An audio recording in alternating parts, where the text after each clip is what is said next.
Alors, qu'est-ce qu'une messe chrismale? Déjà, c'est un moment particulier aussi pour tout le diocèse, puisque c'est tout le presbytérium, c'est-à-dire tous les prêtres qui se retrouvent avec diacres compris, et finalement aussi tous les laïcs qui se retrouvent autour de l'évêque pour un moment important.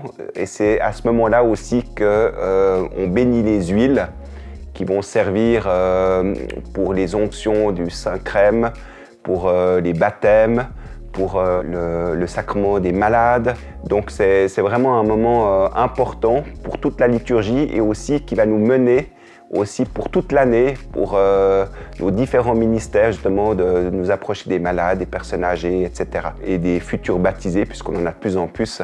Donc aussi le Saint-Crème, c'est aussi cette huile qui est bénie aussi par l'évêque à ce moment-là.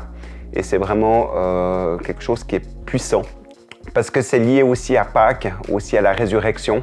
Et ça montre aussi justement cette étape de ce que fait le ressuscité aussi dans la vie des gens, dans le quotidien des gens. C'est pour ça qu'il y a plusieurs sacrements, plusieurs huiles aussi qui vont être bénies, qui concernent d'ailleurs toutes les étapes d'une vie humaine.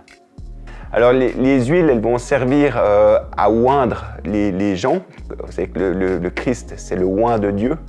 Et elles vont servir à oindre, donc déjà pour le baptême, comme je le disais, on va oindre les nouveaux baptisés pour qu'ils puissent vraiment être cette bonne odeur du Christ. On va oindre aussi les malades.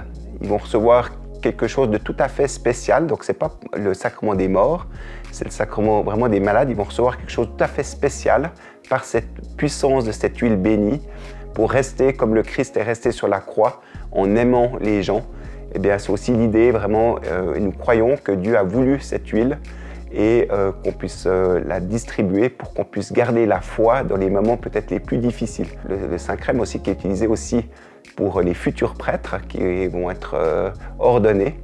Donc, et c'est ce qui va permettre aussi aux prêtres de faire son ministère avec efficacité. Et bien sûr qu'on exerce aussi notre ministère à travers l'évêque. C'est pour ça qu'aussi c'est très important cette messe, ça redit notre lien qu'on a avec l'évêque. En tant que prêtre, on redit aussi notre oui à travers ce que nous avons promis le jour de notre ordination. C'est toujours bon de se rappeler les choses où on répète qu'on est avec l'évêque et qu'on lui est obéissant aussi, mais tout en étant frère. Peut-être qu'à un moment donné, on a oublié aussi l'importance de la communion entre fidèles et prêtres et évêques. Et peut-être qu'elle n'est même d'ailleurs encore pas complètement faite. Donc aussi, c'est un oui à se donner tous les jours.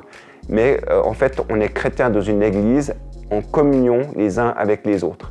Et l'idée, c'est vraiment de travailler ensemble. Et je pense que la messe chrismale, normalement, ça devrait être de se dire, voilà, je suis là et je fais partie d'un corps qui est l'Église. Et ce corps, il y a plusieurs parties et elles sont toutes importantes. Et une fois par année, on se rencontre. C'est très important aussi pour nous d'avoir les laïcs qui sont présents et d'être à nos côtés, ça nous encourage aussi. Voilà, c'est plus qu'un petit encouragement, c'est dire, voilà, on est là et on n'est pas seul dans ce ministère qui est parfois difficile, mais tellement beau.